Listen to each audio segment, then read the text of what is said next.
이동형 뉴스 정면 승부. 이동형의 뉴스 정면 승부.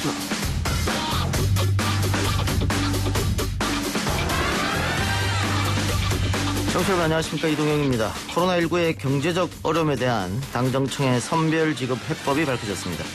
대통령도 선별지급의 필요성을 강조했죠.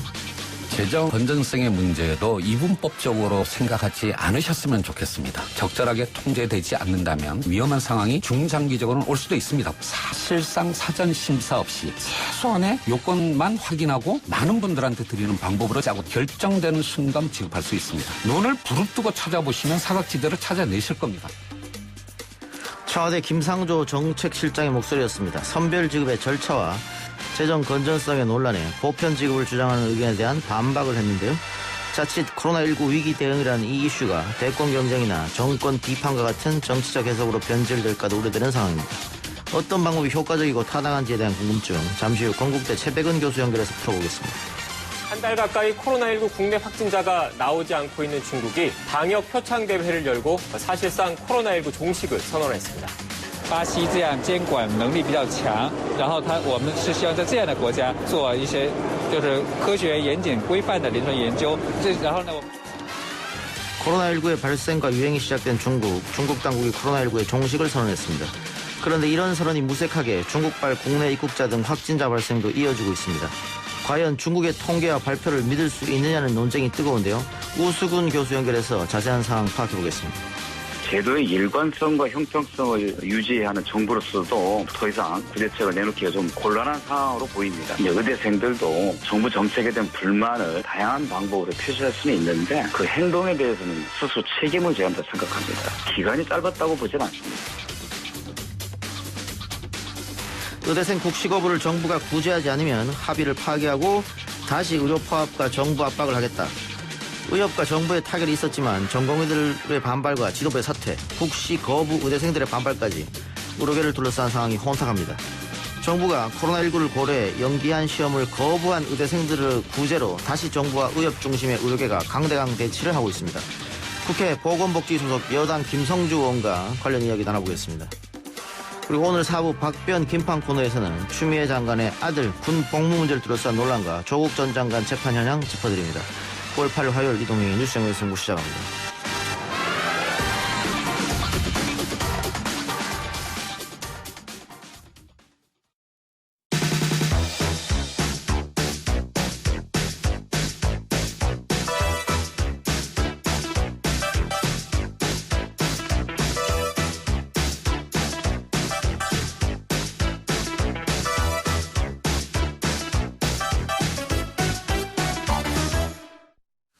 이 2차 재난지원금, 문재인 대통령은 재정상 어려움을 들며 맞춤형 지원에 대한 이해를 구했습니다. 가장 큰 고려 요인은 역시나 국가 재정이었던 걸로 보이는데요. 7조 원 규모의 4차 추경을 편성하면 국가 채무 비율이 43.9%로 올라간다고 합니다.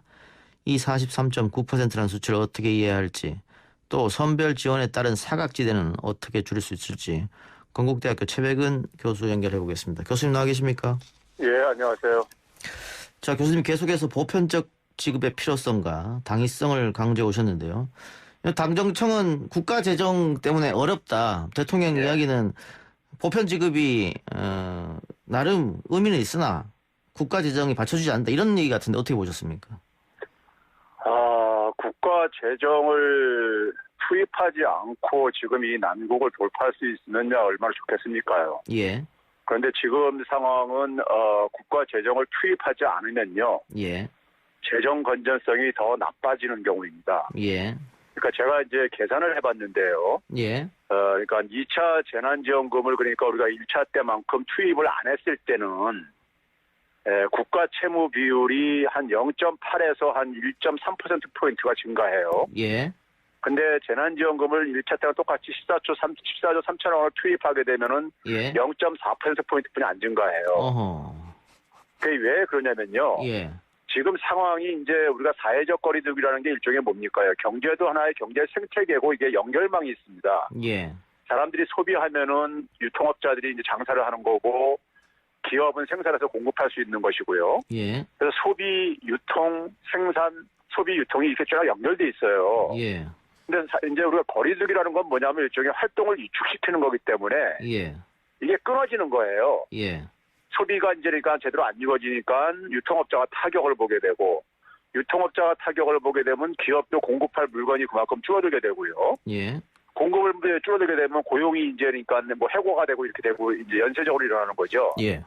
그럼 이런 상황 속에서 지금 이제 우리가 인위적으로 그러니까 이 연결망들이 다 지금 끊어진 거기 때문에 예. 끊어놓은 거기 때문에 이게 이제 그러니까 경제 붕괴를 가져오는 이유인 겁니다. 이 주요 선진 국가들에서도 그러니까는 마이너스 10% 이상씩 이렇게 하락하는 이유가 예. 이게 그러니까 연결망들이 다 끊어졌기 때문에 그런 거거든요. 예. 그러면은 결국은 이제 뭐냐면 대통령께서 저는 이제 중간에 제대로 방향을 잡았다고 저는 생각을 했는데 방역하고 경제 두 마리 토끼를 다 잡아야 된다 이런 얘기를 했거든요. 하셨죠.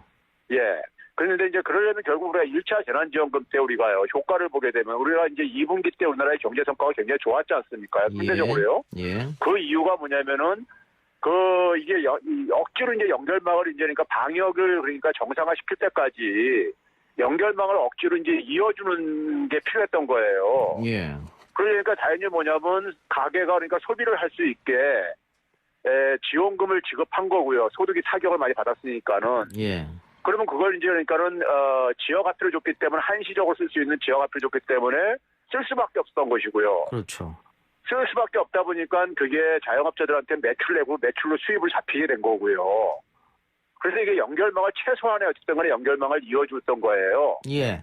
그런데 이번에 2차 재난지원금으로 나온 대책은 지금 이제 이렇게 연결망이 끊어지는 상황 속에서 자영업자들이 푹푹 쓰러지고 있단 말이에요. 예. 그리고 기업에 고용된 근로자들도 일자리를 잃으니까 푹푹 쓰러지는 거고요. 예. 그 쓰러진 사람들한테 일부 이제 그러니까는 이렇게 일으켜 세워주겠다는 거예요. 예. 근데 이렇게 세워놓으면 뭐합니까요? 다시 연결망이 이게 회복이 안 되어지게 되면은 다시 또 주저앉아요. 시간 또 지나면요. 예. 그러니까 뭐 소상공인한테 직접 현금을 주든 뭘 주든 그 돈이 돌지 않기 때문에 우리 경제에 그렇죠. 아무런 효과가 없다 이 말씀인데. 예. 그럼 1차 재난지원금을 줘서 전 국민한테 그걸 분명히 효과를 받고 그래서 예. 이번에도 소상공인 단체에서 정부를 향해서 받는 우리가 이야기하는데 우리만 주지 말고 다 줘라 이렇게 얘기했단 말이죠. 맞습니다. 그러면은 대통령께서 방역과 경제 두 마리 토끼를 다 잡는다고 말씀하셨는데 결국 선별로 결정한 것은 예. 홍남기 부총리를 비롯한 기재부 관료들의 설득에 넘어갔다 이렇게 봐도 됩니까? 그렇죠. 홍남기 부총리는 1차 때부터요. 지금까지 계속해서 그러니까는 보편적인 지급은 없다. 예. 이걸 계속 강조했던 사람이에요. 예. 1차 때도 그러니까 할 수 없이 대통령이 이제 그러니까 그 정리를 하니까는 마지못해서 했던 것이고 그분은 제가 볼 때 관료라는 건 일종의 테크노크래트거든요. 예. 테크노크래트는 사실 기술자라는 얘기예요. 일종의 얘기면요. 그러면 이제 그러니까 정권을 잡은 이제 그러니까 이 정부의 문재인 정부의 국정 철학을 뒷받침해야 되는 거예요. 기술적으로요. 예. 근데 본인의 신념을 가지고 본인의 신념을 내세우면은 당신이 대통령을 해야 되는 거예요. 예? 근데 이제 홍남기 부총리가 그러한 강한 신념을 고집을 부리다 보니까는 홍남기 부총리의 입장을 수용한 게 이낙연 당대표였던 거예요. 예. 전당대회부터 이미 그러니까는 그 선별 지급에 이제 그러니까 입장을 정리를 했었잖아요. 예. 그러니까 그런 상황 속에서 제가 볼 때는 대통령께서 당대표가 지금 처음 취임한 지 며칠 안 됐는데 취임해가지고 가장 중요한 업무가 지금 뭐냐면 이 재난지원금 문제였단 말이에요. 예. 근데 본인이 그러니까는 뱉은 말도 있고 본인이 그러니까 입장을 내세운 것도 있는데 청와대에서 대통령이 그러니까는 그것에 대해서 제가 볼 때는 브레이크 걸기가 굉장히 힘들었을 것이다. 예. 왜냐하면 당대표가 처음 이제 시작하려고 하는데 거기에 대해서 그러니까는 문제가 있다고 하게 되면은 어떻게 되겠습니까? 예. 그 입장이 어리니까요. 예, 알겠습니다. 그런데 일부 야당에서는 만일 1차 때처럼 전 국민한테 돈을 지급하게 되면 이 코로나 팬데믹이 다시 확산되는 상황인데 돈 쓰러 다니라는 이야기냐 코로나가 더 증가하지 않겠느냐 이런 지적을 했단 말이죠. 그걸 이제 그러니까는 예를 들어서 그 전당대회 과정에서 이제 김부겸 전 의원 같은 경우 이런 얘기를 했었거든요. 1차 때도 그러니까는 그거 했는데도 불구하고 1차 때 재난지원금을 쓰니까는 그게 팬데믹이 확산됐냐. 예. 이런 얘기를 했어요. 그런데요. 이거는 지금 우리가 기술적으로 얼마든지 우리가 가능한 게요. 대통령도 그러니까 두 마리 토끼를 다 잡으라고 했던 이유가 우리가 지금 이제 접촉을 그러니까 최소화시켜야 되는 거지 않습니까요? 예. 그럼 접촉을 최소화한다는 얘기는 일종의 비대면 소비를 그러니까 우리가 활성화시켜주면 되는 거예요. 예. 비대면이라는 것을 일종의 테이크아웃이라든가 주문 이렇게 해가지고 온라인. 예, 그러면 이제 우리가 예를 들어서 지금 일부 지자체에서는 공공배달앱도 지금 추진을 하고 준비하고 있고 이런 걸 조금 더 그러니까 보강을 한다든가 아니면 그다음에 이제 그러니까는 자영업자들이 그러니까 그 배달 수수료를 좀 이제 그 일부 지원을 해줌으로써 그 배달로 그러니까는 배달을 활성화시켜서 하면 되는 거예요. 예. 사람들도 사실 식당에 가서 먹는 게 부담스럽다고요. 예. 소비자들도요. 그러면 결국 이게 뭐냐 비접촉 소비를 그러니까 통해서 이거를 그러니까 연결시켜 주는 것이 가능하단 말입니다. 그게 이제 중앙정부나 지자체가 그러니까는 좀 뒷받침해주면 좀 될 문제이기 때문에 그걸 이렇게 분리해가지고 소비를 안 하게 되면은요 경제가 붕괴돼 버려요. 예. 자영업자들이 또 쓰러지고요. 알겠습니다. 근데 이제 당정청이 이미 결정을 했기 때문에 뒤집기는 좀 어렵다고 보여지는데 그렇다면은 이제 남은 숙제는 추석 전에 빠르게 지급해야 되는 문제인데 추석 전에 과연 제대로 선별을 할 수 있겠느냐. 얼마 전까지만 해도 뭐 이낙연 대표나 뭐 그 정부 사람들 인터뷰 보면 데이터가 있다 이런 식으로 얘기했는데 지금 보니까는 데이터가 좀 없는 것 같거든요. 그렇다면 어떻게 선별할 건지 어떻게 보고 계세요? 선별은 예. 지금 현장에서요. 저한테 이제 그 전국에서 많은 하소연들이 올라와요. 예. 그러니까 이제 1차 재난지원금 때 일부 지자체에서 경남이라든가 일부 지자체에서 선별로 지원을 한 경우도 있어요. 예. 근데 그때 거기서 이제 그러니까 굉장히 많은 불평 불만들이 쏟아져 나왔었습니다. 예. 그러니까 이게 그러니까 뭐냐면은 그 책상머리에 앉아서 동원할 수 있는 자료라는 것이요. 예. 굉장히 제한적이고 그걸 범위를 뛰어넘는 이런 사례들이 굉장히 많이 나오고 있어요. 예. 그러다 보면 이제 결국은 카바를 다 이제 못하는 것은 제가 볼 때 기술적으로 불가피한 것이고요. 예. 그래서 이제 가능한 한은 이제 그러니까는 이 배제되는 것을 최소화시키고 신속하게 하려고 김상조 실장이 그러니까는 그 심사를 안 하고 그냥 가능하면 그냥 해주겠다 이렇게 하는데. 예. 근데 그럼에도 불구하고 제가 볼 때 사각지대가 굉장히 많이 존재할 수밖에 없습니다. 예. 그리고요, 제가 예. 이제 안타까운 건요, 이번에 이제 그 재정 부담 때문에 지금 이렇게 얘기를 하는 거잖아요. 이 44.9%도 상승할 것이다. 네. 근데 이제 이게 어저께 이제 한 7조 중반대 했을 때, 한 43.9%까지. 예. 그러니까 한 지난번 이제 3차 추경할 때가 43.5%였기 때문에요. 0.4%포인트가 증가한다는 것인데. 예. 근데요, 14조 3천억 원을 1차 때랑 똑같이 주게 되면요. 예. 그래도 0.4%포인트뿐이 안 증가해요. 그러면 어느 방식이 더 낫냐 이거죠. 예. 자영업자들도 그러니까 1차 때 방식을 더 선호하고 받는 사람들도. 예? 그리고 경제도 더 그러니까 활성화 효과가 분명히 있으면서 재정 부담도 그러니까 똑같고 한다면은 어느 걸 선택해야 되냐 이거죠. 예. 그리고 제가 볼 때는 지금 타격을 받은 그러니까 특수고용 노동자들 일자리 잃은 사람들이라든가 자영업자들이 그러니까 수입이 끊어져 가지고 굉장히 어려운 사람들한테 추가 지급을 하는 것은 사실 1차 때도 그렇게 했었어요. 예. 그러니까 이걸 결합시키면 되는 거예요. 예. 지금이라도요. 그러니까요. 예. 교수님 그런데 지금 정부에서 하자는 것은 7조 한 5천억인데 예. 1차 때처럼 하면 14조라고 말씀하셨잖아요. 예. 그런데 이 재정 부담금이 왜 똑같이 상승하는지 조금 이해가 안 되는데. 이게 예. 이런 겁니다. 지금 주는 경우들은요. 극단적으로 얘기하면은 건물주한테 간다 이거예요. 임대료도요. 대부분 그렇겠죠. 예. 예, 그러면 임대료 수입을 가지고 있는 사람들이 상당히 여유가 있는 사람들이기 때문에 그 돈 수입이 생겼을 때 이게 소비가 안 된다 이거 현금으로 주기 때문에 저축으로 들어간다 이거예요. 저축이나 뭐 다른 투자를 하거나 그렇게 하겠죠. 예. 예, 근데 1차 때는 뭐냐면 사람들한테 소비자들한테 가게한테 돈을 직접 집어넣어줬잖아요. 주머니에다가요. 예. 그리고 반드시 써야 되는 돈으로요. 예. 그럼 이게 이제 돈단 말이에요. 그러면 이제 뭐냐면 자 우리가 국가 채무 비율이라는 것은 국가 채무 비율이 중요한데요. 예. GDP분의 국가 채무액입니다. 그리고 14조 3천억 원을 풀게 되면요. 분모에 있는 GDP도 증가해요. 그렇겠죠. 예. 채무액만 14조 3천억 원이 증가하는 게 아니라요. 예. 거기다 또 뭐냐면 14조 3천억 원 쓰게 되면요. 제가 계산을 해보니까 한국은행 그 개수를 통해서 계산해보니까는 부가가치세가 거치잖아요. 예. 그게 한 8,222억 원 정도가 거쳐요. 예. 그래서 그거를 가지고 분모 문제를 계산을 해보면 이게 산수 문제인데 0.4%포인트뿐이 안 증가해요. 예. 그럼 기재부 관료들이 이걸 모르진 않을 텐데요? 기재부는요, 홍남기 부총리 석거가 계속해서 뭐냐면 그동안에 조선일보나 이런 데서 보다가 똑같은 식으로 보도를 하는데 채무액만 얘기를 해요. 예. 예를 들어서 그러니까 이번에 2차 재난금 하게 되면 전에 국채를 발행해야 된다 해서 국가 채무액이 얼마가 증가한다 이런 얘기만 해요. 근데 분모 증가하는 건 얘기 안 하냐 이거죠. 예. 방금 말씀하신 부가세 같은 거 더 들어오는데. 그리고 개인들한테 소득이 14조 3천억 원이 이전되는 거예요. 예. 예. 밖으로 나가는 돈이 아니니까. 예. 알겠습니다. 그런데 뭐 이게 그 국회 추경 심의 과정에서 제고되긴 좀 어려울 것 같습니다. 왜냐하면 야당도 지금 선별 지급하자는 쪽으로 가고 있기 때문에. 아니 뭐 당대표가 그렇게 결정을 했는데 예. 지금 당에서 그러니까 뭐냐면 신임 당대표가 지금 이제 이렇게 입장이 확고하다 보니까는 거기에 지금 뭐 반론이라는 게 저는 민주당이라는 게 민주주의 사회니까는 이 민주정당에서 왜 여기에 대해서 토론이 없는지 모르겠어요. 이 주장은 또 어떠신지요? 그 과거에 유시민 작가도 비슷한 얘기를 하는 것 같은데 일단 모든 국민에게 지급하고 예. 그 고액 소득자에게 나중에 뭐 세금으로 걷어들이자 이런 얘기도 있던데 그 방법은 어떻게 보세요? 제가 1차 재난지원금 때 처음에 제안했던 게 그거 아니었어요. 예.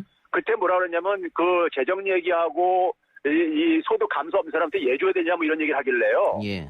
고소득자들도 그러니까 세금 부담하는 거기 때문에 이게 무상급식하고 똑같은 거기 때문에 저도 그러니까는 이게 그 공짜로 주는 게 아니다라는 얘기를 첫째는 했었고요. 예. 그럼에도 불구하고 만약에 고소득자한테 주기 싫으면은 내년도 종합소득세 신고를 할 때면은요. 예. 소득 파악이 다 된단 말이에요. 개인 소득자들이요. 예. 그럼 개인 소득자들 중에서 그러니까 예를 들어서 소득이 그러니까 감소 안 한 사람들 있잖아요. 예. 감소 안 한 사람들에 대해서 세금으로 환수를 하면 돼요. 우리가 세금을 신고할 때 보면 세액공제가 있고 소득공제가 있는데 공제 대신에 그러니까 뭐냐면 더 부과시키는 방식인 거죠. 그러니까요. 받은 예. 만큼을요. 예. 그렇게 하게 되면은 처음부터 신청 안 할 사람도 많습니다. 나중에 어차피 그러니까 회수될 거기 때문에. 그럴 수 있겠죠. 예. 예. 그래서 그런 쉬운 방법이 있는데 그러고 있잖아요. 이번에 이제 그러니까 예를 들어서 그 저소득층한테도 지원을 해주잖아요. 기초생활수급자라든가 그다음에 차상위 계층이라든가 이런 분들한테도요. 예, 하죠. 예. 예, 이분들 어렵지만은 이분들 중에 상당수는 뭐냐면요. 작년이나 올해나 소득의 감소가 없는 분들이에요. 예. 근데 단순히 뭐냐면 소득이 낮다는 이유로 가지고 더 주는 건데 소득 감소가 없는 분들이란 말이에요. 쉽게 얘기하면요. 예. 예를 들어 4인 가구 기준으로 기초생활수급자가 최고로 받을 수 있는 게 한 142만 4천 원 정도 됩니다. 예. 그럼 그게 작년에도 받았을 것이고 올해도 받았을 거란 말이에요. 계속 받죠. 그 부분에 대해서. 예, 그러면 그분들은 코로나로 인해 가지고 아무런 그러니까 소득에 충격을 안 받으신 거예요. 예. 근데 단지 뭐냐면은 가난한 사람이라고 해가지고 주는 거예요. 예. 그러려면 코로나가 끝나고 나서도 줘야 되는 거죠. 그런 논리라면요. 예. 알겠습니다. 이거 형평성 이야기 하신 것 같은데 그 대한민국의 그 대부분의 세금을 고소득자들이 담당하는데 앞으로 뭐 증세 논도 있을 수 있고 이랬을 때 고소득자들이 나는 세금 많이 내는데 나한테 돌아온 게 하나도 없다면 내가 굳이 증세에 동참할 필요 있느냐 이런 운동도 일어날 수도 있을 것 같아요. 실제로 현장에서요. 그런 얘기들이 많이 들려와요.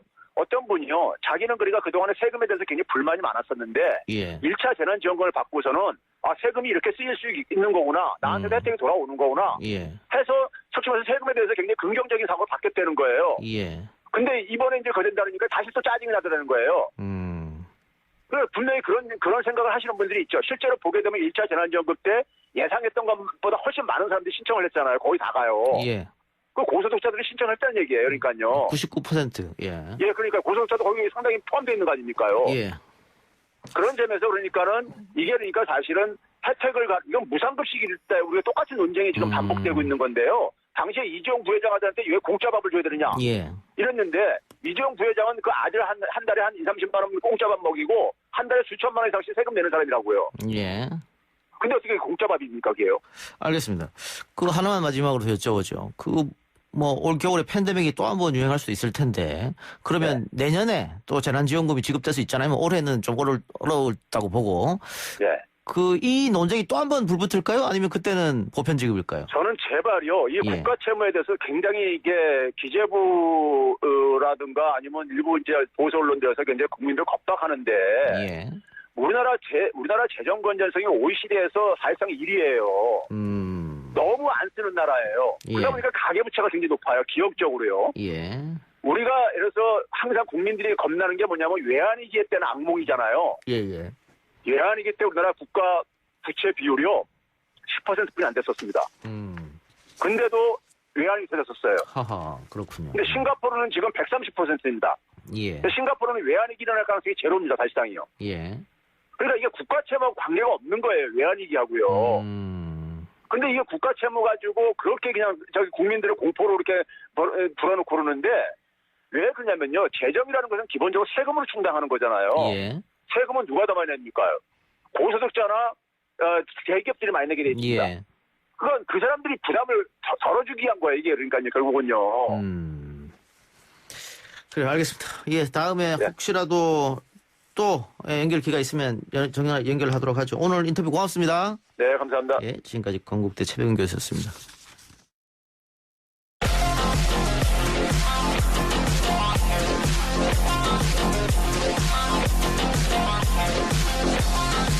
오늘 나온 뉴스들 언박싱하는 기자 언박싱. 오늘 헤럴드 경제 배도원 기자 나왔습니다. 어서 오십시오. 안녕하십니까.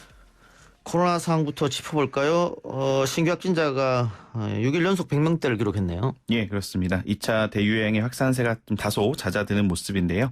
중앙방역대책본부 따르면 오늘 자정 기준 코로나19 국내 확진자는 136명이 늘어서 누적 2만 1,432명이 됐습니다.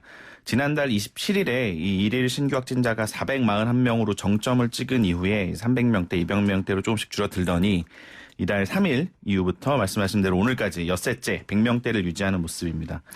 이게 검사 수도 좀 영향을 미친 것 같은데, 어제 검사 수가 14,781건이었고, 예. 일요일 검사 수가 5,362건이었다고요. 그러니까 주말에 검사가 적었고, 어제는 119명이 나왔고, 오늘 조금 늘었는데, 어쨌든 검사 수는 2배 이상, 거의 3배 가까이 늘어났던 걸 보면은, 좀 확산세가 진정되는 거 아니냐, 뭐 이런 평가가 나오고 있습니다. 예. 그 정부는 그 추석 전에 아마 2자릿수로 떨어뜨리는 걸 목표로 하고 있을 것 같은데 어떻게 보세요? 뭐 목표는 항상 그렇게 될 것 같은데 예. 아무래도 아직까지 산발적으로 집단 감염이 나오고 있는 상황이라 그게 좀 잦아드는지가 중요할 것 그 같습니다. 목표 때문에 지금 소상공인들이 힘들어 함에도 불구하고 수도권에 예. 준 3단계를 일주일 연장한 거잖아요. 예, 맞습니다. 다들 힘들어 하니까 목표는 꼭 이뤘으면 좋겠네요. 예, 저도 그렇게 생각합니다. 근데 방금 또 산발적으로 나타난다고 이렇게 얘기했는데 예. 한강공원 밀집 지역에서 나왔었던 모양이죠. 여기 집단 감염이 나온 거는 아니고요. 한강공원에서 감염이 나온 건 없는데 예. 이 수도권 거리두기 2.5단계 하니까 풍선 효과로 한강공원 방문객이 급증해서 늘어났군요. 네, 그래서 예. 대책을 마련한 건데 서울시 한강사업본부 따르면은 이용자 수가 한강공원 이용자 수가 작년 대비 33에서 40% 가까이 늘었고 예. 특히 지난 주말에 정말 많이 이용자가 늘었다고 하는데요. 이제 한강공원 가보시면 아시겠지만 취식하거나 이제 음주하시는 분들도 많은데 이런 걸 좀 줄이고자 예. 하는 거고 전체 한강공원이 다 통제되는 건 아니고 여의도공원 이벤트 광장, 뭐 축섬공원의 자벌레 주변 광장, 반포공원의 피크닉장 1, 2 뭐 이렇게 해서 세 곳이 전체 한강공원의 이용자의 절반가량이라고 합니다. 예. 그래서 이곳은 이제 일부를 통제구역으로 명시를 했고 여기 있는 뭐 매점들, 카페, 영업시간을 단축해서 매일 오후 9시에 문을 닫도록 했고 전체 11개 한강공원 내에 43개 주차장이 있는데 이것도 오후 9시부터 다음날 새벽 2시까지는 진입할 수 없게 된다고 하니까 참고를 하셔야 될 것 같습니다. 예. 질병관리본부가 오는 12일 질병관리청으로 승격되는데 정은경 본부장이 초대 청장에 내정됐네요. 예, 맞습니다. 정부가 오늘 문재인 대통령 주재 국무회의에서 이 같은 내용의 제정안을 의결하고 질본이 이제 12일부터 질병관리청으로 공식 승격 출범하게 됐는데요. 예. 그러니까 이제 보건복지부 산하 조직이었는데 질병관리본부는 이제 독립된 행정기관으로 승격이 되는 겁니다. 그래서 감염병 대응 총괄기관으로서 이제 위상이 강화된다고 보시면 되고 예. 뭐 정원도 기존 대비 한 42% 늘어서 1,400여 명 규모로 늘어난다고 하고요.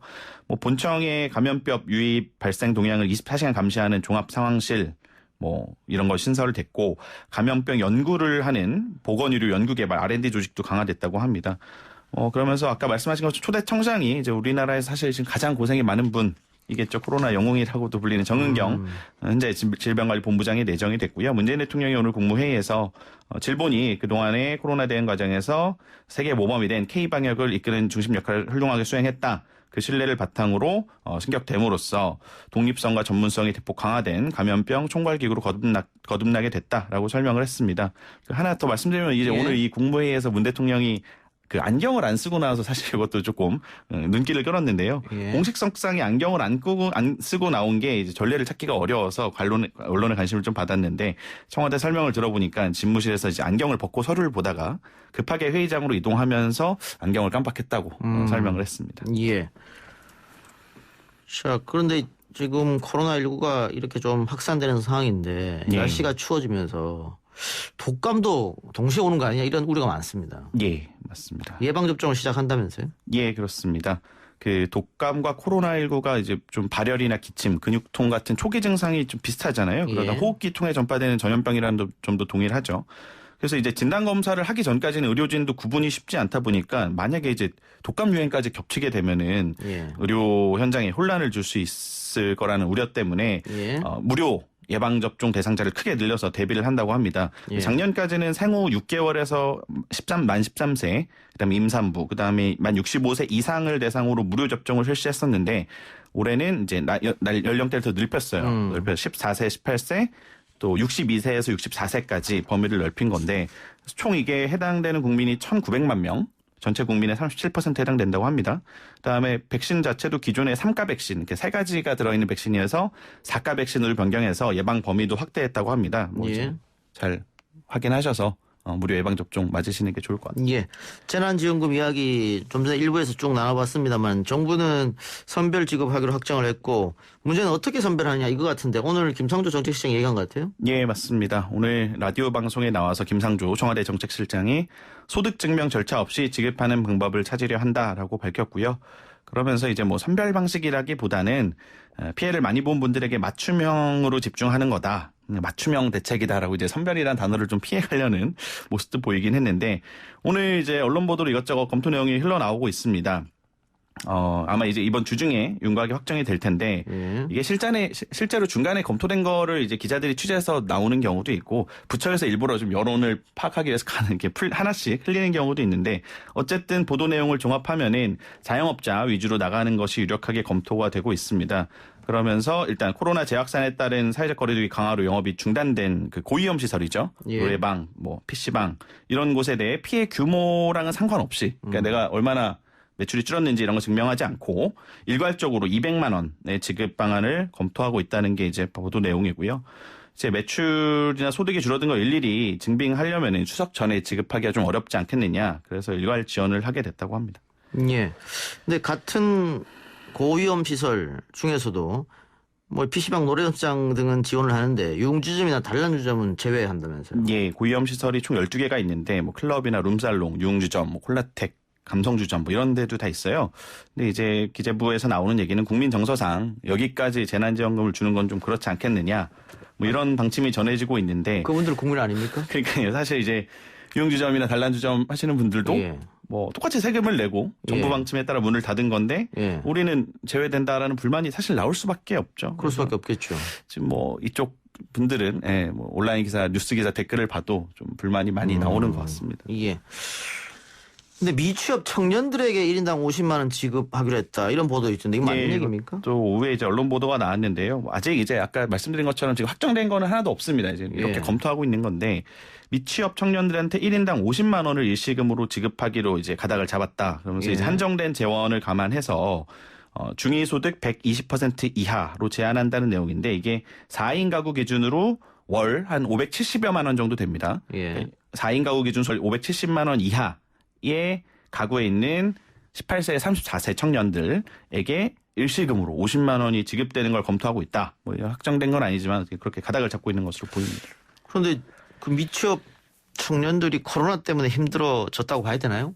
지금 이 돈은 코로나 때문에 힘들어진 사람한테 주는 건데. 그렇죠. 이제 뭐 직접적으로 코로나 때문에 뭐 자기가 이제 돈을 벌고 있었던 게 아니니까 직접적인 영향이 있다고 보기는 힘들겠죠. 근데 아무래도 뭐 취업 시장 자체가 또 얼어붙은 것도 있고 할 테니까 뭐 그런 취지로 좀 이해하면 될 것 같습니다. 알겠습니다.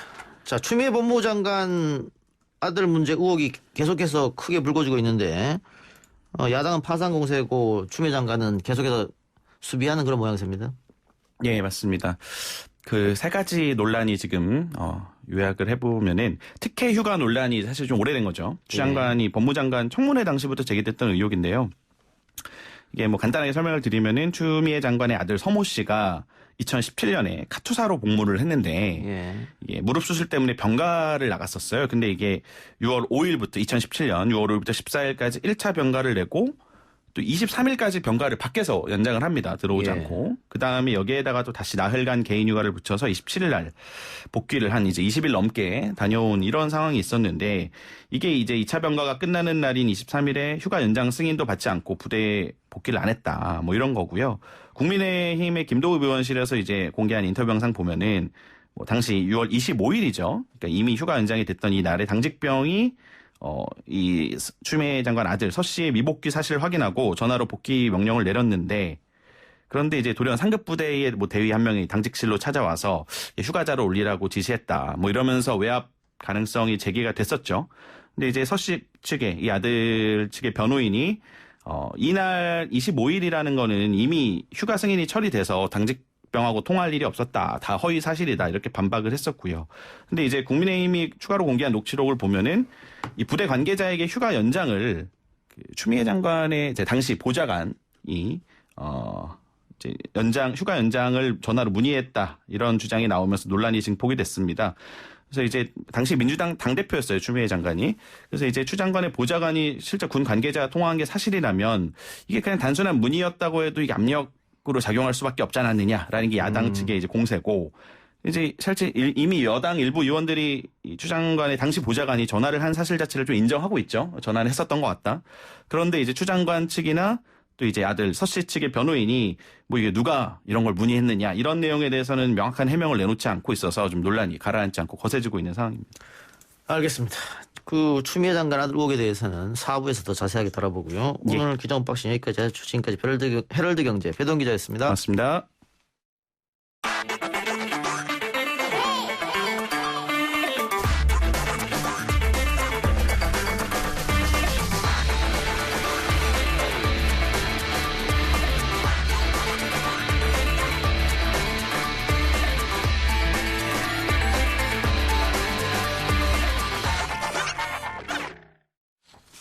중국이 한 달 가까이 코로나19 확진자가 나오지 않자 방역 표창 대회를 열고 사실상 코로나19 종식 선언을 했습니다. 시진핑 중국 국가주석은 오늘 코로나19 방역 유공자들에게 훈장을 주면서 지난 8개월 동안 코로나19 대전에서 중대한 성과를 거뒀다고 강조했는데요. 중국의 코로나19 종식 선언 어떻게 봐야 할지 전문가 연결해서 이야기 나눠보겠습니다. 콩고디아 국제대 대외교류 부총장 우수근 교수 연결하겠습니다. 교수님. 네, 안녕하십니까. 우수근입니다. 예. 그 중국에서 확진자가 나오고 있지 않은 그런 상황입니까? 지금 약 25일 정도는 국내에서는 환자가 발생하지 않은 것으로 알려지고 있습니다. 예, 그래서 아마 시진핑 주석이 종식 선언을 한 것 같은데 이게 뭐 외신이나 이렇게 보면 통계나 기록 조작했을 가능성도 있다 이런 의혹 제기하더라고요.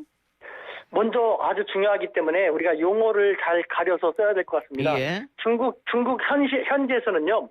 종식이라는 표현을 쓰고 있지 않습니다. 아하. 종식은 끝난다는 거지 않습니까? 예. 우리 언론이 조금 더 책임감 있게 근거를 가지고 보도해야 될 것 같은데 예.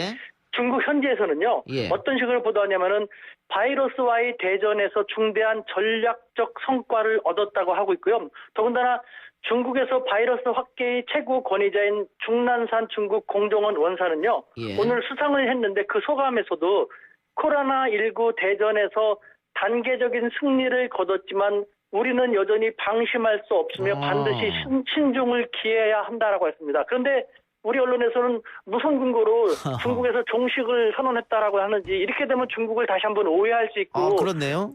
그렇기 예. 때문에 용어 표현 같은 것도 우리가 정말 근거를 가지고 제대로 된 보도를 사실관계 잘 확인하면서 할 필요가 있습니다. 알겠습니다. 그러면 그리고 예.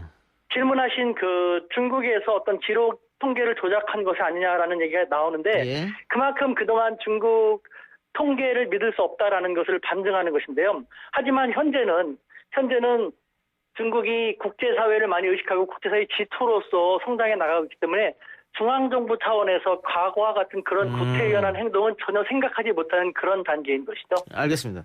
그러면 시진핑 주석이 방역 유공자들에게 훈장을 주면서 당장의 성과에 대해서 뭐 상찬했다 이 정도로 보면 되겠군요. 이미 종식에 선언했다 이렇게 보긴 좀 어렵고. 그러니까 이렇게 생각하면 예. 될 것 같습니다. 코로나19 대전이라고 중국은 표현하는데 코로나19 전쟁에서 몇 개의 단계적인 전투에서 승리를 했다. 이제는 기선을 제압했고 앞으로도 전쟁에서 이길 자신이 있다라는 그런 행사를 한 것으로 생각하면 될 것 같습니다. 예. 그런데 이번 코로나19로 그 우리 국가 사회주의가 더 우월하다는 게 입증됐다. 이렇게 말한 건 사실입니까? 아닙니다. 이것도 시진핑 주석은 그런 말을 한 적은 없고요. 다만 오늘 시진핑 주석이 가진 이 행사의 의미를 보면요. 먼저 표면적으로는 대내외적인 자신감의 표출입니다만 사실은 그 숨은 이면에는 몇 가지 주요한 이유가 있습니다. 그중에서 한 두 가지만 말씀드리면 알 수 있을 텐데요. 요번 이 오늘의 행사는요. 중국이 서구 민주주의와 중국 특색 사회주의와의 체제 대결을 선언한 것이다라는 그런 의미가 있을 수 있습니다. 무슨 말이냐면은 그동안 서구 민주주의 국가는 중국을 인권 탄압한다, 자유를 너무 제한한다, 억압한다라고 비난을 많이 해왔지 않습니까? 하지만 중국은 항변하는 것이죠. 국가 혹은 정부 존재의 근본적인 이유가 무엇인가? 국민의 안전과 재산 보호가 아닌가?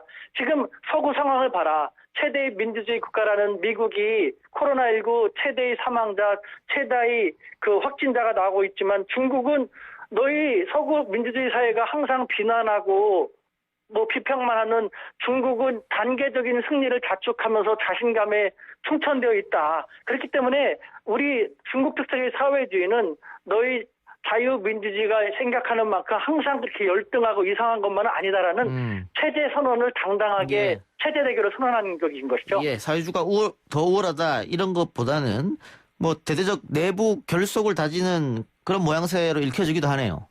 그렇습니다. 바로 두 번째 이유가 그것이라고 저는 분석할 수 있는데요. 그 미중 패권 대결 국면에서 중국 국내 민심 지지 기반을 확보하긴 측면에서 오늘 행사를 가진 것 같은데요.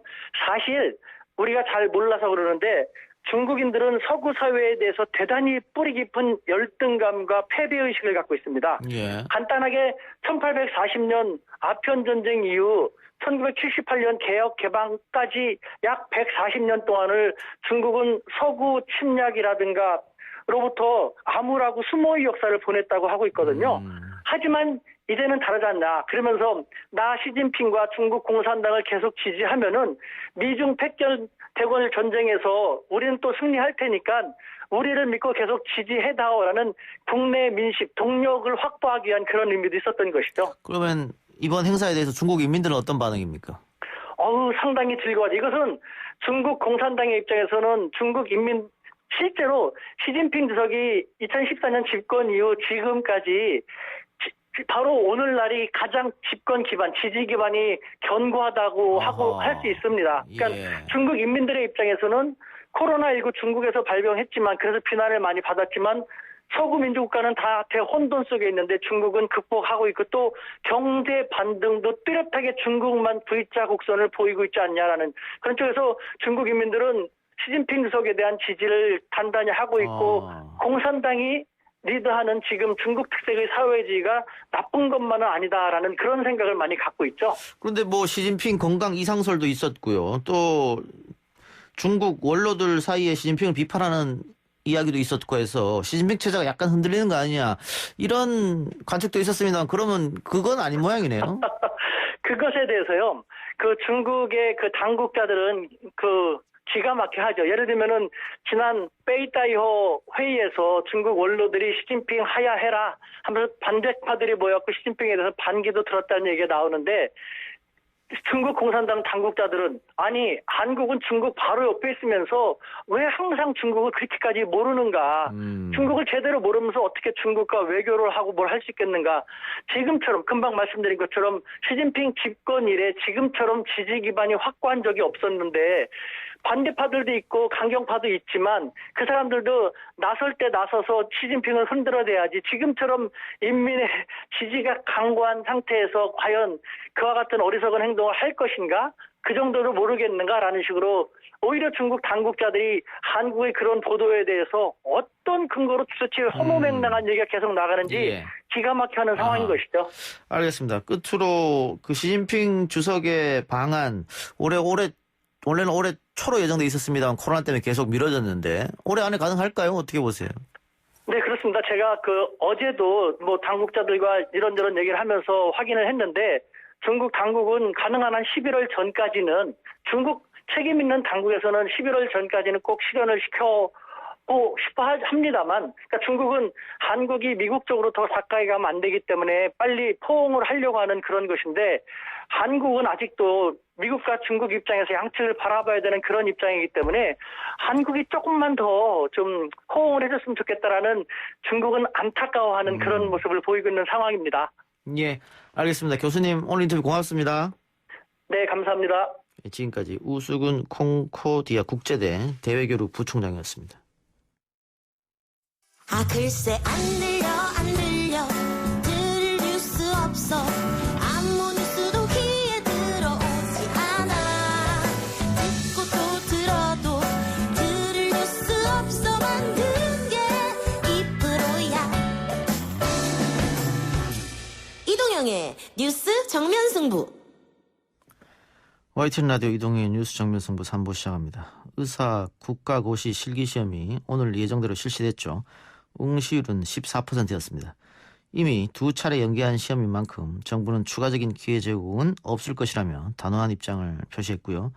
그러나 의협은 의대생 국가시험 구제 없으면 합의를 파기하겠다 또 이러고 있습니다.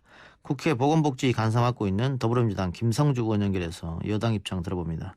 의원님 나와 계십니까? 예.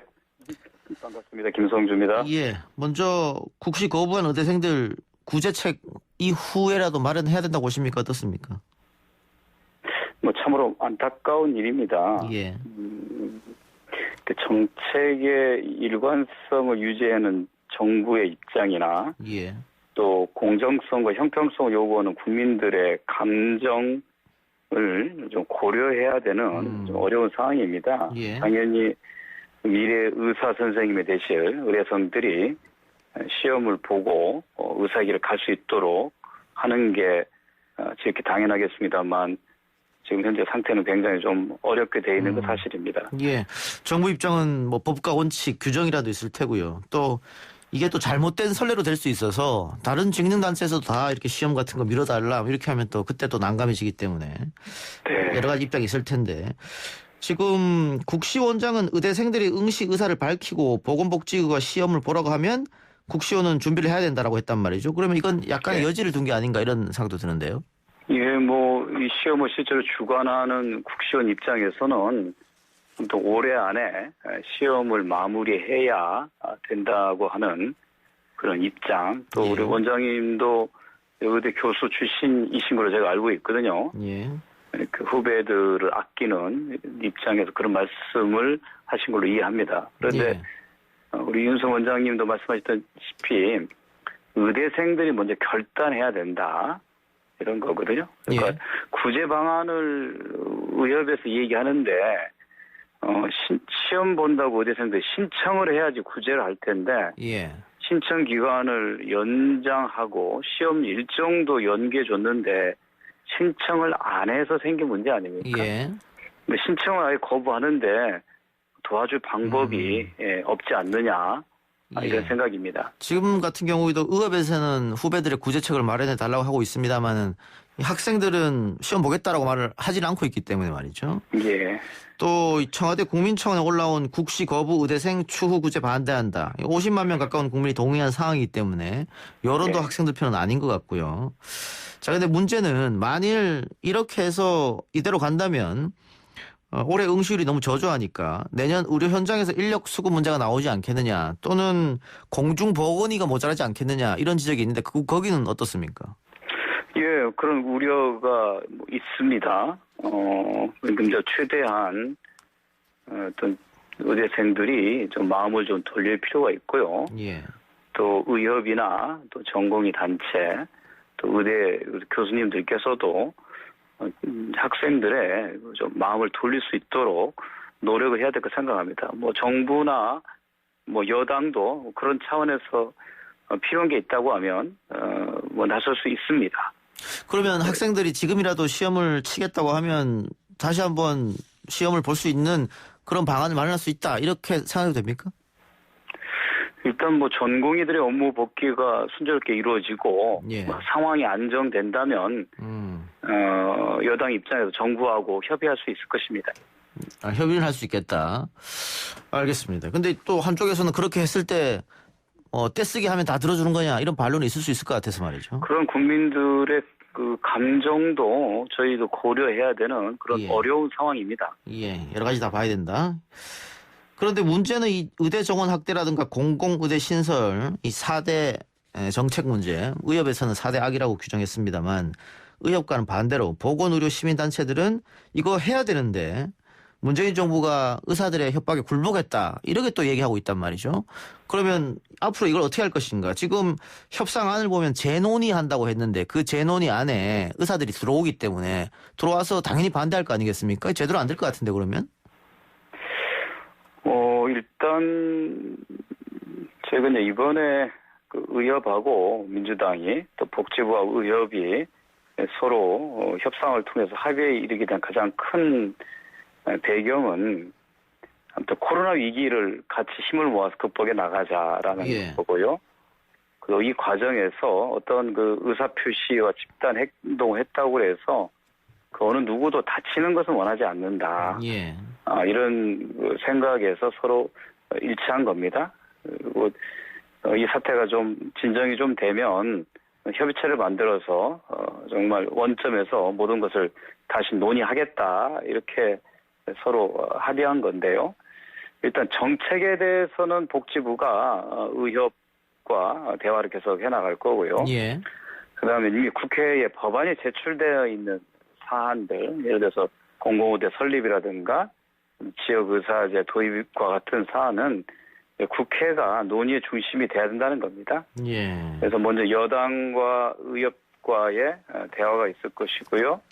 그다음에 국회에 현재 여야 원내대표가 합의한 특위를 둬서 의협뿐만 아니라 광범위한 이런 단체들과 전문가들과 같이 대화를 나누는 방안이 있을 수 있을 것입니다. 이렇게 다각적으로 대화를 하면서 결론을 내리는 그런 게 필요해 보입니다.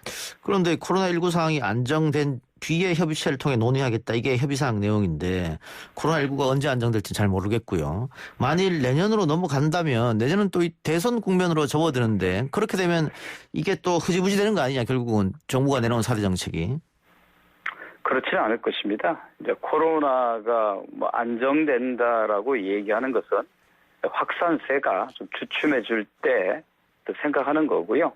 그 어느 쪽도 이거를 무한정 미루는 것이 서로에게 도움이 되지 않기 때문에 어떤 안정이 되면 빠른 시기 내에 논의를 시작하는 거를 서로 염두에 두고 있습니다. 뭐 저희가 코로나가 종식될 때를이라고 표현하지 않았기 때문에 가급적이면 빠른 시간 내에 논의에 들어가는 것을 진행하려고 생각합니다. 그럼 뭐 정기 국회 안에도 가능한 부분입니까? 아니면 일단 내년 넘어간다 이렇게 봐야 됩니까? 저는 뭐 개인적으로는 빠르면 빠를수록 좋다. 이 논의가 무슨 어제 오늘 시작된 게 아니고 뭐 몇 년 동안에 계속 서로 간에 입장을 가져왔기 때문에 지금 현재 정부 정책의 유효성에 대한 반대 의견을 제출한 거지 않습니까? 그리고 정말 이 정부 정책이 공공의대를 설립하는 이런 정책이 공공의료 강화에 도움이 안 되는 건지 이걸 다시 한번 원점에서도 볼 수 있을 거고요. 또 의협 등이 주장하는 반대 논리가 과연 타당성 있는 거냐. 그야말로 자신들의 이해관계를 위한 거냐. 국민들의 건강권을 위한 거냐. 이것도 원점에서부터 따져볼 필요가 있다고 생각합니다. 지금 의사단체가 파업 중단 조건으로 건정심위원을 늘려달라 이렇게 요구한 걸로 알려져 있는데요. 이게 건정심이 의료 공급자 8명, 가입자 대표 8명, 그리고 공익대표 8명인데 지금 의사단체에서 요구하는 것은 공익대표 8명이 빠지고 의료 공급자를 더 넣어달라 이런 이야기입니까? 뭐 오래된 주장인데요. 이 건정심 구조에 대해서는 뭐 다 불만이 많습니다. 참여하는 주체들이. 자기들의 목소리를 더 많이 반영하고 싶은 그런 의도라고 보이는데요. 의협도 현재는 다른 의료단체는 1명씩 참여합니다. 현재는 2명이 참여하고 있습니다. 이거를 좀 더 늘려달라 이거나 아니면 아예 구조를 바꿔서 뭐 1대1 구조로 해달라 뭐 이런 요구들을 그동안에 해왔습니다. 근데 그분은 훨씬 더 복잡한 이해관계가 얽혀 있는 문제라서 또 정부가 의협하고 협의하기로 했으니까 논의 결과를 아마 지켜봐야 될 것 같습니다. 예. 의원님 오늘 그 아침에 라디오 인터뷰 가지고 지금 의협에서는 합의를 깬 것이다 이렇게 강력 반발하고 있던데 이 이후에 의협 쪽이랑 이야기를 나눠보셨습니까? 글쎄 좀 의협이 좀 의사단체로서 너무 좀 강경한 발언들을 계속 하는데요. 예. 지금 서로 간에 타협을 했고 그 부분에서 상당히 정부와 여당이 양보한 겁니다. 예. 그리고 협상이 좀 진행 중인데요. 예. 좀 냉각기를 좀 가질 필요가 좀 있습니다. 뭐 저희가 원칙적인 입장에서 얘기한 것을 가지고 뭐 합의 파기를 위협한다든가 이것이 뭐 처음부터 지킬 생각이 없다고 이렇게 얘기한 것은 좀 과도한 해석이고요. 표현에 있어서도 조금 절제가 좀 필요합니다. 예. 저희는 상당히 인내력을 가지고 협상해 왔고 합의해 왔고 그 합의 내용을 지켜갈 건데 정부 여당이 갖고 있는 생각을 너무 앞질러서 해석하지 않았으면 좋겠습니다. 예. 오늘 그 대한전공의협회 새로운 비대위 같은 경우에도 여당 의원들이 우리 앞에 와서 무릎 꿇기 전까지는 단체 행동 철회 없다 이렇게 얘기했는데 이런 워딩도 지금 의원이 말씀하신 그런 거하고 일맥상통한 거겠네요. 좀 조심해서 얘기했으면 좋겠다. 저도 자꾸 이렇게 자극을 하는 예. 발언을 안 하려고 저도 자제를 좀 많이 합니다만 예. 일단 대한민국에서 의사 선생님은 환자의 존경과 국민들의 사랑을 받는 직업군입니다. 그래서 선생님이라고 부르는 거지 않습니까? 예. 그러니까 좀 더 국민들 입장에서 국민들 눈높이에서 이 사태를 좀 바라봤으면 좋겠다고 하는 그런 간곡한 호소도 드립니다. 예. 마지막으로 그 의대생들 그리고 의협에 다시 한번 의원님 이야기 한번 해주시기 바랍니다. 간곡한 호소도 좋고. 예. 일단 정부나 여당은 국민을 위한 정책의 최우선순위를 둘 수밖에 없습니다. 예. 그 과정에서 이해관계자인 의사단체들의 주장도 충분히 저희가 고려합니다. 어느 한쪽에 치우치지 않으려고 하는 그런 균형을 가지고 제도와 정책을 대해왔습니다. 앞으로 그렇게 해나갈 테니 서로 좀 신뢰를 가지고 깊숙이 대화하고 좋은 방안으로 합의해 나갔으면 좋겠다고 하는 그런 말씀 드립니다. 그리고 조금 감정을 좀 누그러뜨리고 좀 냉각기를 가졌으면 좋겠다. 그리고 빨리 환자들 곁으로 복귀하고 예정된 시험들 잘 치를 수 있으면 좋겠다고 하는 그런 바람도 더 보탭니다. 알겠습니다. 의원님 오늘 인터뷰 고맙습니다. 네, 감사합니다. 예, 지금까지 국회 보건복지위 간사 맡고 있는 더불어민주당 김성주 의원이었습니다.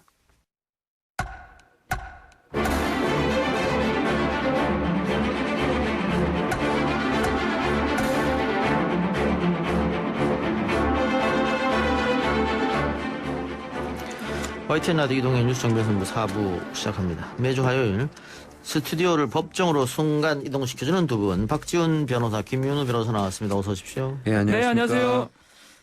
자, 추미애 장관 아들 이야기부터 해보죠.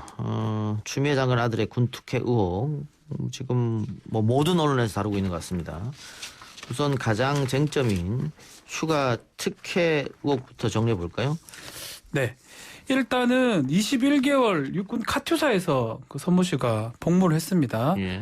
그 중에 58일간 휴가를 갔는데 19일이 병가입니다. 이 병가가 2017년 6월 달에 1차, 2차에 걸쳐서 병가를 사용했고 병가 마무리될 무렵에 3, 4일간 자신의 휴가를 사용했고 이게 정상적 절차가 아닌 특혜적 상황이다라고 또 일부에서는 군무 이탈이다. 군무 이탈죄다.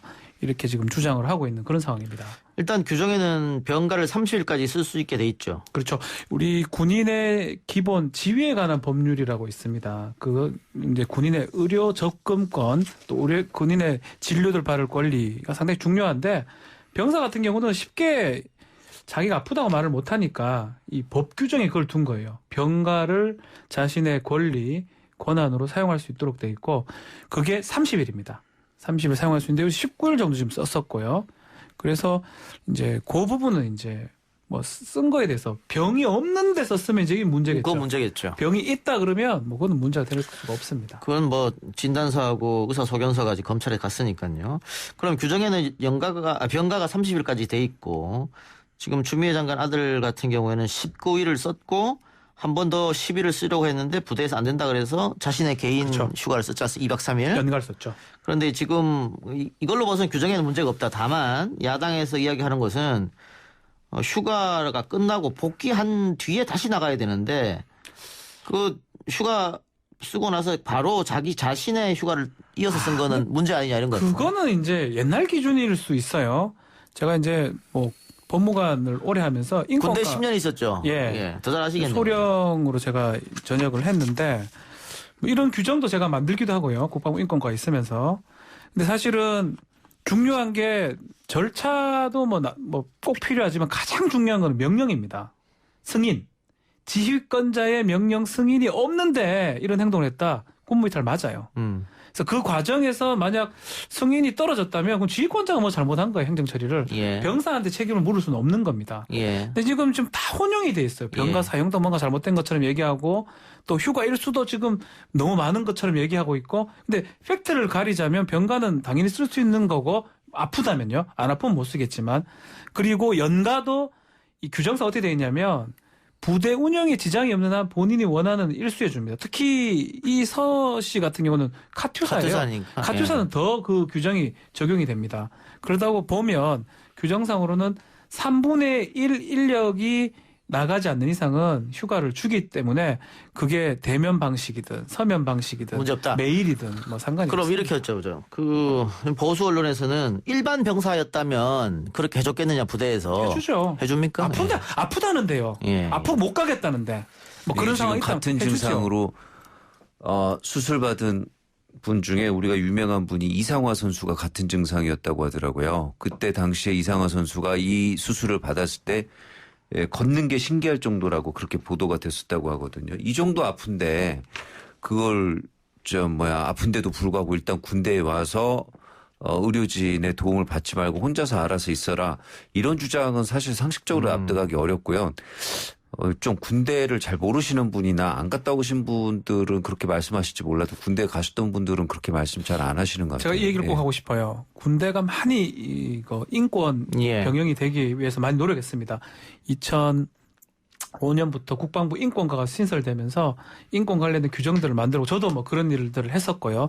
그래서 군인의 어떤 권리, 특히 병가라든지 연가라든지 정말 예전하고 다르게 보장을 해주도록 돼 있고 그게 예컨대 병가 사유가 없는데 했거나 아니면 연가 명령을 받지 않고 갔다면 문제가 되지만 그 다른 부분이라면 사실은 문제될 게 사실 없습니다. 그래서 이게 조국 전 장관 때랑 비슷하게 이어지는 것 같은데 조국 전 장관 때는 어쨌든 뭐 대학생들도 이게 공평하지 않다, 정의롭지 않다, 뭐 데모도 하고 있었습니다만 지금 이 추 장관의 아들 병역 또 연가 병가 문제에 대해서 그렇게 안 나서는 것은 대한민국 남성이 거의 다 군대를 갔다 왔지 않습니까? 갔다 왔다 보니까 그거 다 그런 거 있었는데 우리도 뭐 이런 것 같아요. 요즘은 우리 다들 군대 다녀오신 분들 알겠지만 채팅방도 만들어져 있어요. 가족들 방. 휴대폰도 갖고 가죠. 갖고 있고요. 그렇기 때문에 사실은 할 수 있는 거 다 할 수 있습니다. 옛날 80년대 군대가 아니거든요. 알겠습니다. 90년대. 또 하나 이게 SBS를 비롯해서 휴가 미복귀 관련해서 신원식 국민의힘 의원이 녹취록을 공개했는데 보좌관 녹취록 공개 이렇게 해서 저는 처음에 이 추미애 의원의 보좌관하고 그렇게 됐죠. 담당자하고의 녹취록이 공개가 된 줄 알았더니 그게 아니고 신원식 의원의 보좌관하고 녹취록이 공개됐더라고요. 그럼 제목을 이렇게 쓰면 안 되는 거 아닙니까? 그러게 말입니다. 그렇게 했으면 보좌관이란 말 빼고 빼야죠. 예, 그쪽 분들이 이렇게 얘기한다. A-Day나 비중력 녹취록 이렇게만 하는 게 맞겠죠. 보좌관 내 추미애 장관 보좌관, 당시 의원 보좌관과 녹취록인 것처럼 그렇게 제목을 달아가지고 좀 현혹시키는 부분이 있는데 어쨌든 여기에서 제가 주목한 부분은 그 신원식 의원 보좌관과 그 담당 휴가 명령권자였던 비중령의 녹취록 중에서 비중령이 명령은 있는데 명령지가 없다라고 하면서 휴가 명령을 한 사실 자체는 인정했습니다. 예. 그러니까 사실은 이게 뭐 군무 이탈 이런 문제가 발생할 여지가 없다. 없어져 버렸어요. 예, 라는 건 여기 녹취록에 분명한데도 자꾸 거기 주변적인 문제. 군대를 안 갔다 온 분은 잘 몰라서 이제 이런 주장하시는 분 제가 얘기를 드리면 명령하고 명령지가 어떻게 차이나? 명령지는 그 명령의 근거 서류일 뿐입니다. 사실은 정말 중요한 건요. 신고라고 하잖아요. 우리 여기 다 군대 다녀왔었죠. 충성 사단장님한테 보고하고 그때 끝나는 거예요. 예. 구두로도 명령이 가능하고 구두로 신고도 가능한 거예요. 그것을 근거로 하는 게 명령지일 뿐입니다. 그러니까 비중령 본인이 지금 명령권자예요. 본인이 했다 그러잖아요. 예. 본인이 했다 그러면 그건 더 이상 매기할 거리가 없는 거예요. 군무이탈 관련된 거는. 명령을 본인이 내렸는데 명령 근거 서류가 없다고 이렇게 본인이 얘기하는 거거든요. 재량권이 그러면 지휘관한테 있는 거예요. 지휘관이 있는 거예요. 그리고 그 휴가가 만약 이러다면 좀 문제 포상이나 특별휴가다. 그렇다가 그것도 지휘관의 권한 내거든요. 예. 그거라면 특혜의 소지를 우리가 어디 일원에서 얘기할 수 있는데 그것도 아니고요. 자신이 쓸 수 있는 연가를 중에 일부를 쓴 겁니다. 그렇기 때문에 사실은 전화로 뭐 했든 어쨌든 저쨌든 간에 지휘관이 명령이나 승인을 한 이상 이게 군무이탈죄가 될 여지는 없다고 봐야 될 것 같습니다. 예.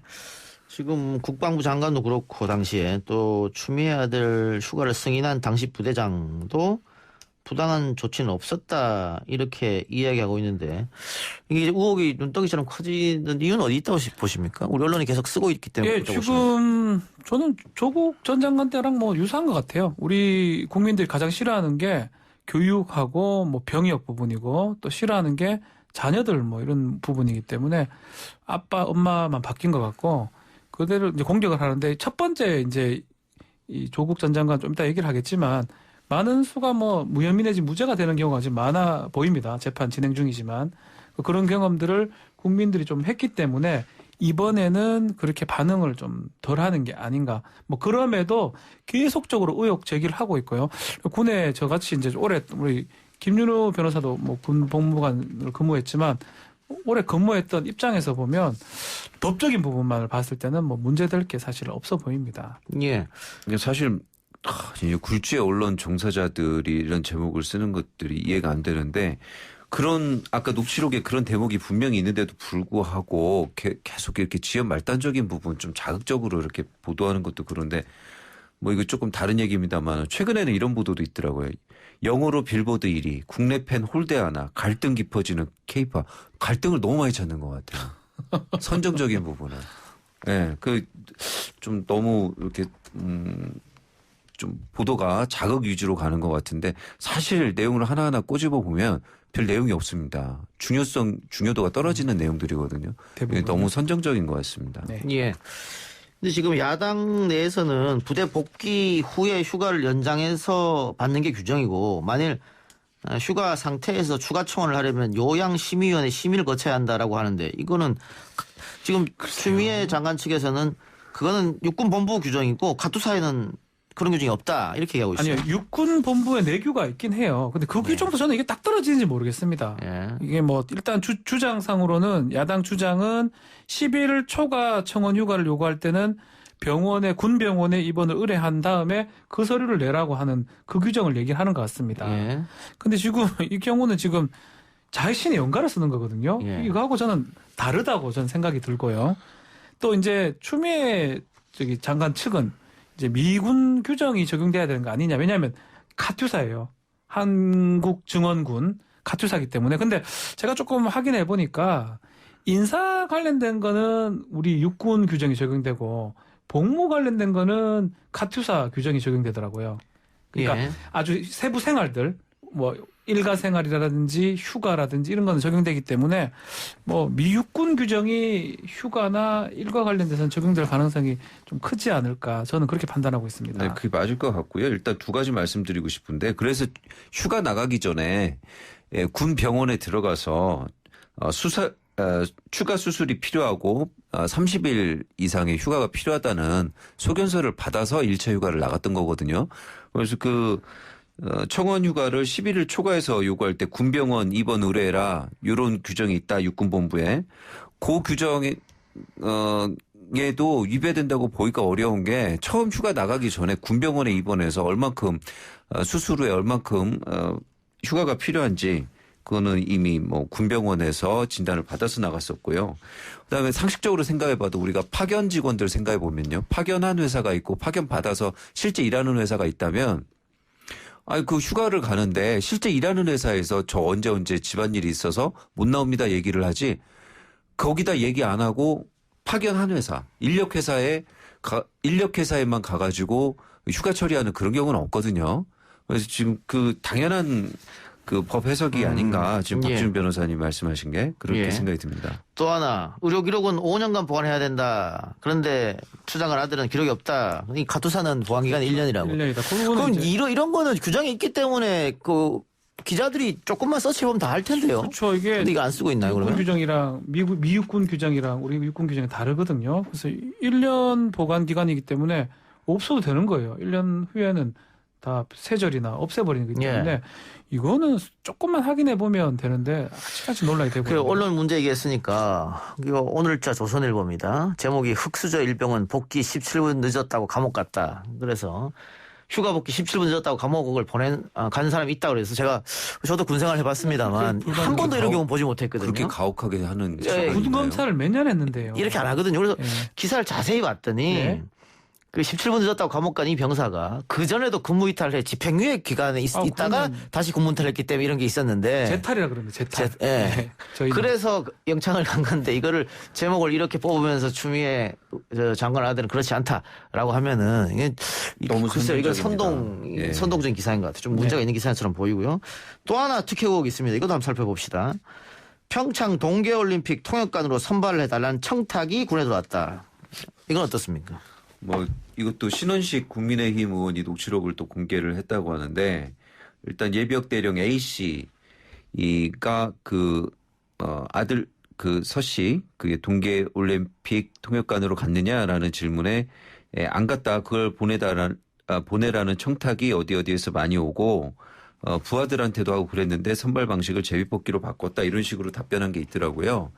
그래서 이제 그걸 가지고 얘기했고 오늘 송영모 전 장관도 뭐 척탁이 있었다고 얘기를 했는데 내용을 잘 읽어보면 사실은 문의가 있었던 걸 지금 청탁이라고 지금 자꾸들 프레임을 청탁이라는 단어를 반복적으로 쓰시는 것 같은데 결국 그게 청탁이었다면은 이렇게 제비뽑기 해가지고 그냥 제비뽑기해서 가라 이렇게 얘기를 할 수가 없는 거거든요. 근데 또 이게 재미있는 게 계속 지금 법을 위반했다 이렇게 얘기했는데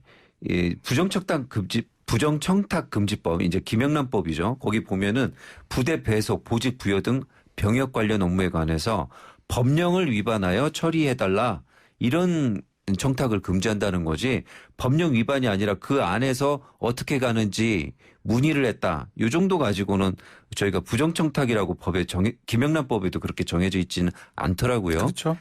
그리고 법령을 위반해서 처리해달라는 내용은 없고 그걸 가려면 어떻게 해야 되느냐 그래서 알아봐줬다. 뭐 이 정도 내용인 것 같고 자기가 직접 받은 건 없고 부하들한테 하는 게 있었다라는 정도였던 걸로 봐서 지금 청탁 단어를 쓰지만 이게 단순 문의였을 가능성이 굉장히 높은 것 같아요. 뉘앙스들을 읽어봤을 때는.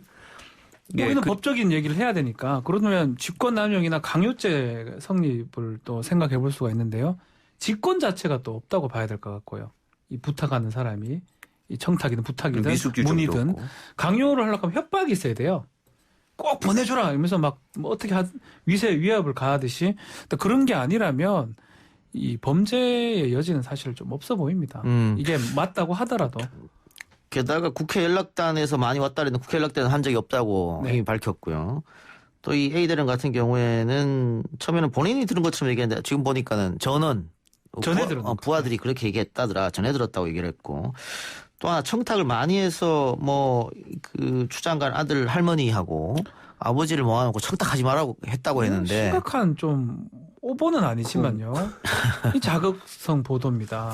근데 지금 추장관 쪽 이야기 들어보면 강당에서 전체적으로 청탁하면 안 된다 교육했다는 거잖아요. 저도 아침에. 근데 지금 들으면은 딱 두 사람 불러가지고 훈계한 것처럼 보이는 거 아니겠어요? 저도 아침에 그 변호사 해명이 나오기 전에는 그 얘기를 들었을 때 제가 아는 군 상식에는 부대 지휘관이 할머니 부르고 이런 경우는 없습니다. 그리고 의정부에서 용산 부대 배치는 불가능한 일이에요. 제가 알기 불가능해요. 제비뽑기로 한다면서요. 이건 난수 추첨을 하는 거기 때문에 이런 거 똑같아요. 의사 아닌 사람한테 의사 시켜달라는 거 똑같은 거거든요. 안 되는 걸 갖고 할머니하고 아버지 불러가지고 안 됩니다.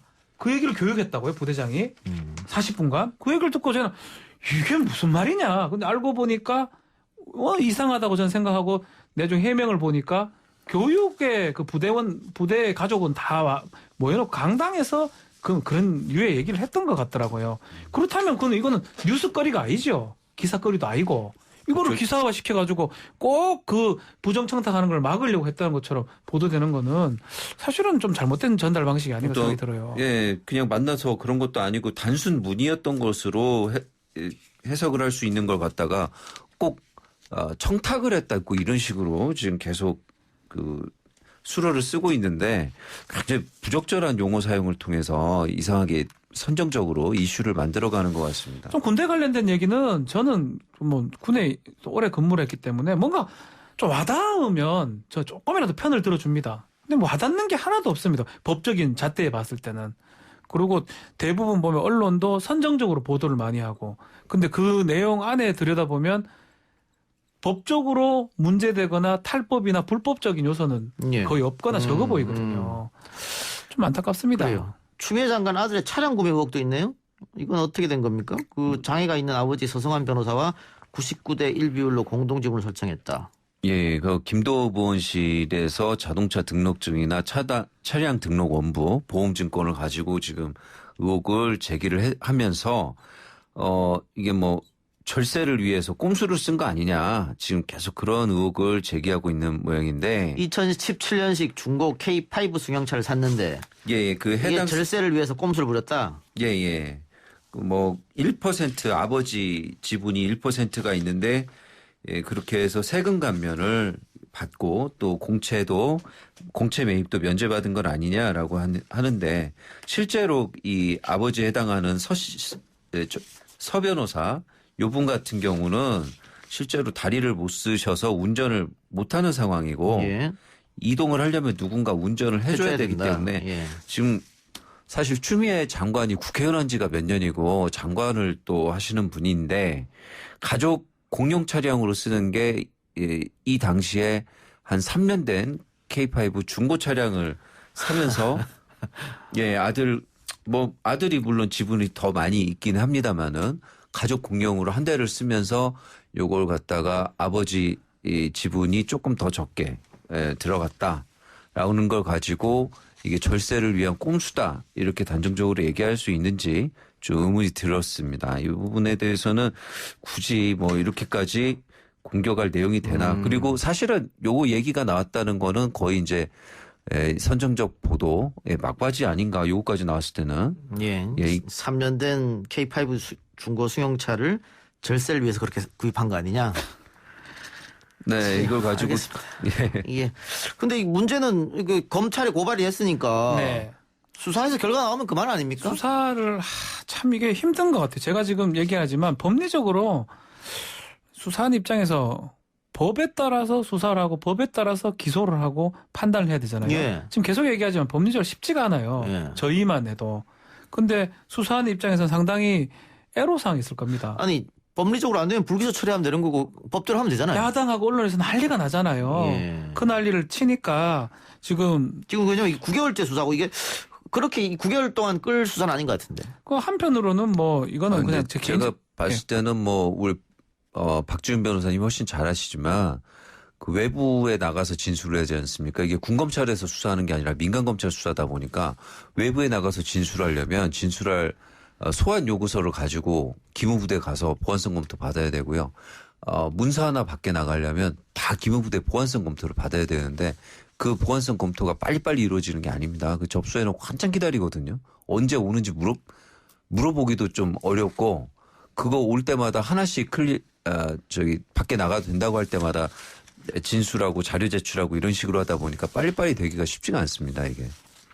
그래서 예. 지금 굉장히 끌고 있는데 빨리 이건 결론을 내주는 게 사회 혼란을 막기 위해서 더 좋지 않나 생각이 듭니다. 이와 관련해서 추미애 장관이 허위사실 유포한 뭐 유튜브 등을 상대로 고발을 했다고 하는데 불륜설을 얘기했어요. 불륜설은 뭐예요? 이제 막장인 것 같습니다. 사실 불륜설을 인터넷에 올린 블로그 운영자 등이 있어서 4명을 정보통신망법상 명예훼손 혐의로 지금 고발장을 접수해서 수사를 하고 있는데 이것도 3월 중순에 접수했는데 아직도 지금 수사 중이고요. 이게 지금 광진경찰서이고 비슷한 시기에 관악경찰서에도 이 불륜설을 유포해서 고발장이 접수된 사람이 19명이나 됐고요. 또 근데 이 중에서 9건은 피고발인 신원이 확인되지 않아 종결됐고 10건만 지금 피고발인 주거지 관할경찰서로 또 이첩된 그런 상황입니다. 거의 사안들은 지금 23명이 고발이 됐는데 별다른 차이는 없습니다만은 굉장히 이것도 수사가 오래 걸리고 있습니다. 예. 알겠습니다. 조국 전 장관 이야기 넘어가 보죠. 조국 전 장관 사태가 벌어진 지 1년이 됐네요. 지난해 9월 정경심 교수를 기소를 했으니까. 9월 6일이죠. 정확하게 말하면. 예, 9월 6일. 자, 재판 절차만 10개월째인데 일단 정경심 교수하고 조국 전 장관 재판은 끝나지는 않았고 조범동 씨 재판은 1심이 끝났죠. 그렇죠. 조범동 재판은 조범동 혐의는 인정이 됩니다. 예. 그 관련해서 본인이 코링크 피 관련해서 운영을 했고 또 횡령 부분이 인정이 돼서 징역이 선고가 됐고요.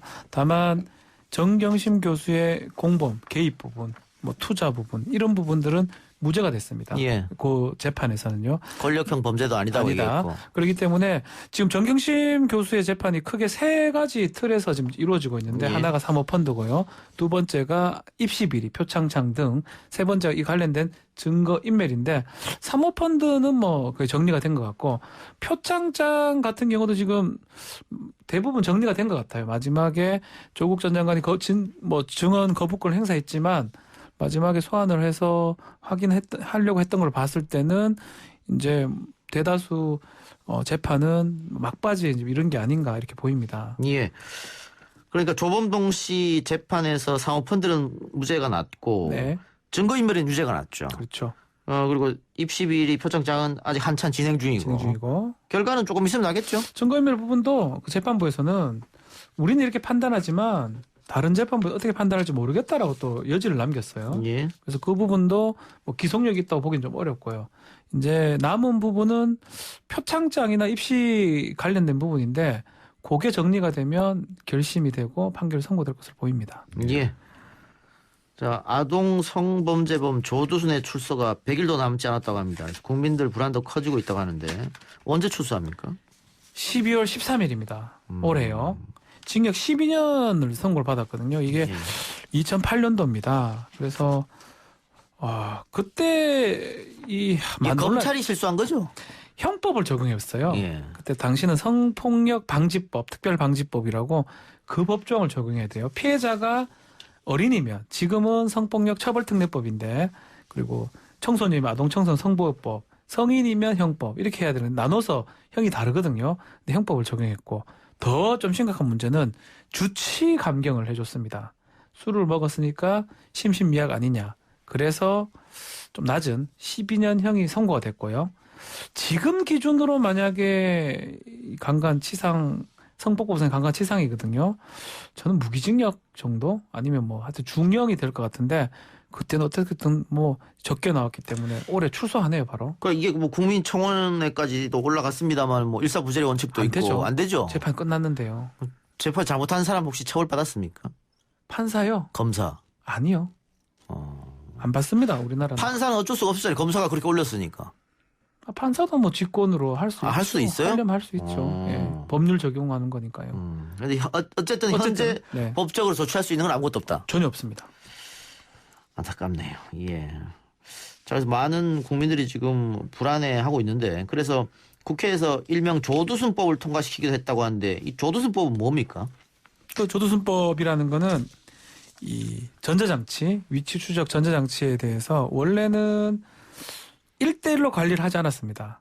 아주 좀 밀착해서 성범죄자나 재범의 가능성이 큰 사람은 1대1로 관리하고 더 집중적으로 관리하겠다. 이 법인데요. 문제는 인력이 많이 부족합니다. 그래서 이 법은 지금 통과가 됐는데 현실적으로 운영은 좀 어려워요. 왜냐하면 인원을 좀 증원시켜달라고 지금 교정 당국에서 요청했는데 증원이 안 됐습니다. 3분의 1만 증원이 됐거든요. 그럼 결국은 1대1로 관리 감독을 할 만한 인원이 안 되기 때문에 법 현실하고 좀 맞지 않는 상황이 생길 것 같습니다. 예. 이 전자 발찌를 찬 범죄자들의 재범률이 어쨌든 특히 성범죄자들. 그렇죠. 재범률이 높기 때문에 그걸 좀 어찌 강력히 대처하자. 근데 역시 문제는 인원이군요. 인력 너무 모자랍니다. 예. 보면 성폭력 사범은 2.1% 재범률이. 예. 근데 비전자 감독 대상자는 14.1%. 훨씬 높죠. 훨씬 강도 사범 이런 것보다 훨씬 높기 때문에 그래서 이런 이야기가 나오지 않나 싶습니다. 성범죄자 재범을 막을 다른 대안은 없는지 좀 고민해 볼 시간도 필요할 것 같습니다. 두 분 말씀 오늘 고맙습니다. 수고하셨습니다. 감사합니다. 네, 감사합니다.